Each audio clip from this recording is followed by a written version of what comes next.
ইমানদার কখনো কোনো কথা বলার আগে সেই কথা সত্য কিনা বাস্তব কিনা সেটি যাচাই বাছাই না করে বলবে না। ইমানদার কখনো গুজবে কান দিবে না। ইমানদার কখনো শোনা কথার উপরে ভিত্তি করে কোনো সিদ্ধান্ত গ্রহণ করবে না। এই শিক্ষাটাও আজকের বাস্তবতার আলোকে আমাদের সমাজের জন্য অত্যন্ত গুরুত্বপূর্ণ এবং প্রয়োজনীয়। প্রিয় ভাইরা আমার, আমাদের চতুর্পাশে যদি আমরা তাকাই, আমরা দেখতে পাবো সোশ্যাল মিডিয়াতে, ফেসবুকে আজকাল কোনো তথ্য উপাত্ত পেলে সেটার পরখ করা ছাড়া, যাচাই বাছাই করা ছাড়া, সত্য অসত্য নিরূপণ করা ছাড়া আমরা অনেকে সেটার প্রচার প্রচারণা নেমে যাই। আমরা অনেকে সেটার শেয়ার দেওয়া শুরু করে দেই। আমরা অনেকে এটার উপর ভিত্তি করে অনেককে নিন্দা মন্দ করা শুরু করে দেই। এমনকি আজ আমরা যেই জায়গায় দাঁড়িয়ে আছি, বাংলাদেশের যে সামাজিক বাস্তবতা, সেই বাস্তবতার আলোকে বলা যায় অনেক সময় অনেক ব্যক্তিকে সমাজে মিডিয়ার মাধ্যমে নানাভাবে হয়রানি করে তাকে খারাপ মানুষ হিসাবে, কালপ্রিট হিসাবে দেখানো হয়, অথচ তার দোষ, যে সমস্ত দোষের কথা তাকে বলা হয়, যে সমস্ত দোষে তাকে দোষী বানানো হয়, সে সমস্ত দোষ থেকে তিনি শত সহস্র গুণ পবিত্র এবং পরিচ্ছন্ন। ভাইরা আমার, যে আমরা যেই কোনো মূল্যে, যেই কোনো ভাবে যেন কোনো প্রকার গুজবে কান না দেই, আমরা যেন গুজব থেকে বেঁচে থাকি। আল্লাহ তাআলা আমাদেরকে তৌফিক দান করুন। 6 থেকে 8 নম্বর আয়াত যদি আপনি পাঠ করেন সূরা হুজুরাতের, আপনি দেখতে পাবেন সেখানে আল্লাহ রাব্বুল আলামিন ঈমানদারদেরকে যেই কোনো সংবাদ, যে কোনো তথ্য, বিশেষ করে অনির্ভরযোগ্য সূত্র থেকে যখন পাবে, ফাসিক থেকে যখন শুনবে, যার ভিতরে আল্লাহর ভয় নাই সেরকম মানুষ থেকে যখন পাবে, সেই সংবাদ তথ্য উপাত্ত যাচাই করা ছাড়া সেই সংবাদ যেন বলে না বেড়ায়।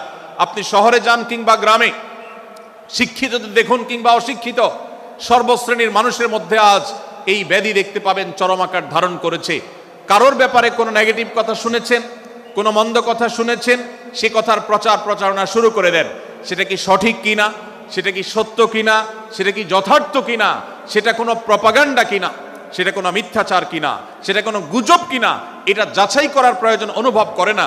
অথচ আমরা সেই মুহাম্মদ সাল্লাল্লাহু আলাইহি সাল্লামের উম্মত, যে মুহাম্মদ সাল্লাল্লাহু আলাইহি সাল্লাম আমাদেরকে সতর্ক করেছেন, কাফা বিল মারই কাযিবান আন ইউহাদ্দিসা বিকুল্লি মা সামিআ, কোন ব্যক্তি যা শুনে সেটাই যদি বলে বেড়ায়, তথ্য উপাত্ত যাচাই না করে, সেটাকে ভালো করে যাচাই বাছাই না করে, সেটাকে অনুসন্ধান না করে, সত্য সত্য নিরূপণ করবার চেষ্টা না করে, তাহলে সে মিথ্যাবাদী হওয়ার জন্য যথেষ্ট।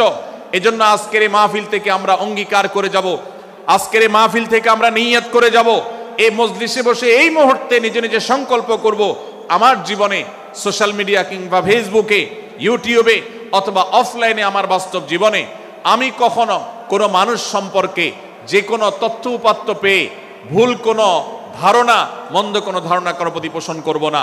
কোনো তথ্য উপাত্ত যদি পাই, কোনো সংবাদ যদি পাই অনির্ভরযোগ্য সূত্রে, তাহলে সেক্ষেত্রে সেটা যাচাই বাছাই করা ছাড়া আমি সেটাকে বিশ্বাস করতে যাব না। এটাই হলো আমাদের ঈমানের দাবি। ভাইরা আমার, একজন ঈমানদার এতটা সরল হবে না যে যা শুনবে সে সেটাকে বিশ্বাস করে বসবে।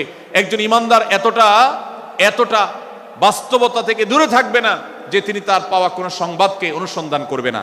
আল্লাহ তাআলা আমাদের সবাইকে সূরা হুজুরাতের এই দ্বিতীয় শিক্ষাটাকে আমাদের জীবনে ভালো করে ধারণ করার তৌফিক দান করুন। আল্লাহ বলেছেন, ইয়া আইয়ুহাল্লাযীনা আমানু, হে ঈমানদারেরা, ইন জাআকুম ফাসিকুম বিনাবাইন ফাতাবায়ানু, তোমাদের কাছে কোনো ফাসিক, যার মধ্যে আল্লাহর ভয় নেই, এরকম কোনো মানুষ যদি কোনো সংবাদ উপস্থাপন করে,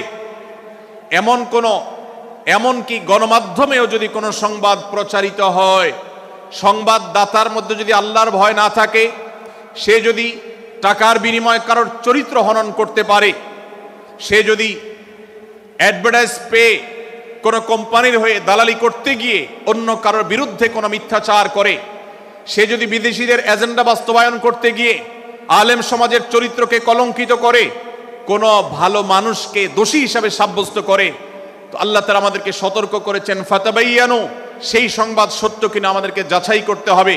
আন তুসিবু কওমান বিজাহালাহ ফাতুসবিহু আলা মা ফাআলতুম নাদিমিন, যদি আমরা যাচাই বাছাই না করে যা শুনি সেটাকে বিশ্বাস করতে থাকি, তাহলে আমরা এক সময় লজ্জিত হতে হবে, অনুতপ্ত হতে হবে আমাদের এই ভুল অবস্থানের কারণে।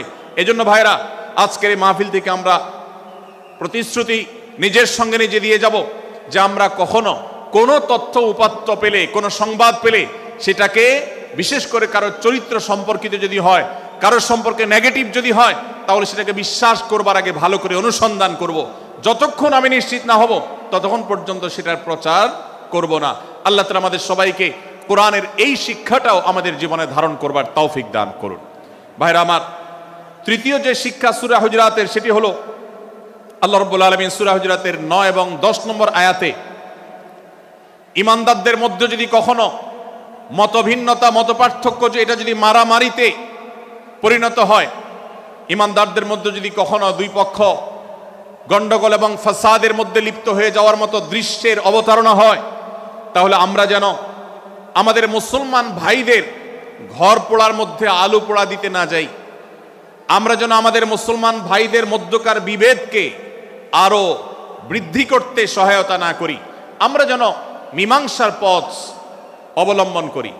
আমরা যেন তাদের মধ্যকার সম্পর্কের যে অবনতি হয়েছে সেটাকে দূর করবার চেষ্টা করি। আল্লাহ রাব্বুল আলামিন এই নির্দেশ দিতে গিয়ে বলেছেন, ওয়া ইন তাইফাতান মিনাল মুমিনিনা কাতাতালু, যদি ঈমানদারদের দুটি দল, দুটি গ্রুপ নিজেদের মধ্যে মারামারিতে লিপ্ত হয়ে যায়, ফাসলিহু বাইনাহুমা, তাহলে তোমরা সেই বিবাদমান দুটি দলকে মীমাংসা করবার চেষ্টা করবে।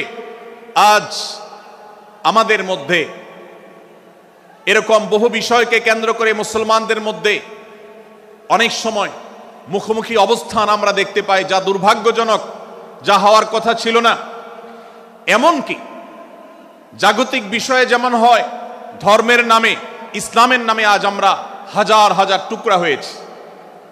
আজ গোটা বিশ্বে আমাদের মুসলমানদের যে অবস্থান দুর্বল হয়েছে, এর অন্যতম প্রধান কারণ হলো আমাদের অনৈক্য।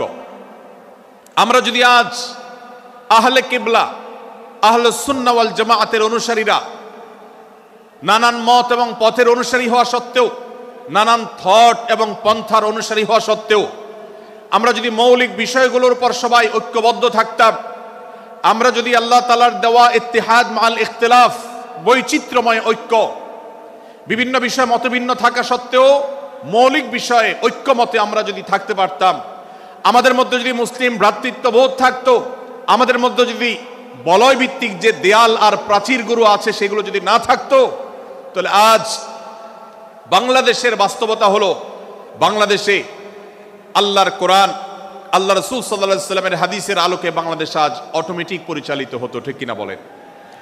আমরা যদি আজ ঐক্যবদ্ধ থাকতাম, তাহলে এদেশের হাতে গোনা যাবে এরকম স্বল্প সংখ্যক নাস্তিকেরা, ইসলাম এবং মুসলমানদের শত্রুরা, তারা আমাদেরকে নিয়ে তারা আজ যে খেলা খেলছে, আমাদেরকে যে তারা শাসন করছে, আমাদেরকে যে তারা তাদের অধীনস্থ করে রাখছে, আমাদের উপরে যে আজ ভিনদেশি কালচার চাপিয়ে দিচ্ছে, আমাদের উপরে তারা যে আজ কর্তৃত্ব করছে, আমাদেরকে আজ টুকরা টুকরা করছে, এই দুঃসাহস তারা কোনোদিন দেখাতে পারতো না যদি আমরা ঐক্যবদ্ধ থাকতাম। ভাইরা আমার, এই জন্য আমরা সব বিষয়ে সবাই একমত হব না। আজকের এই মাহফিলে যত মানুষ এসেছেন সবাই সব বিষয়ে একমত নন। এমনকি আজকের এই মাহফিল কর্তৃপক্ষ যে আয়োজন করছেন 3 দিন ব্যাপী, এই মাহফিলে আপনারা দেখেছেন এখানে কওমি এবং আলিয়া উভয় জায়গা থেকে বক্তা নির্বাচন করা হয়েছে, অসাধারণ সমন্বয় করা হয়েছে। এটি একটি ঐক্যের বার্তা।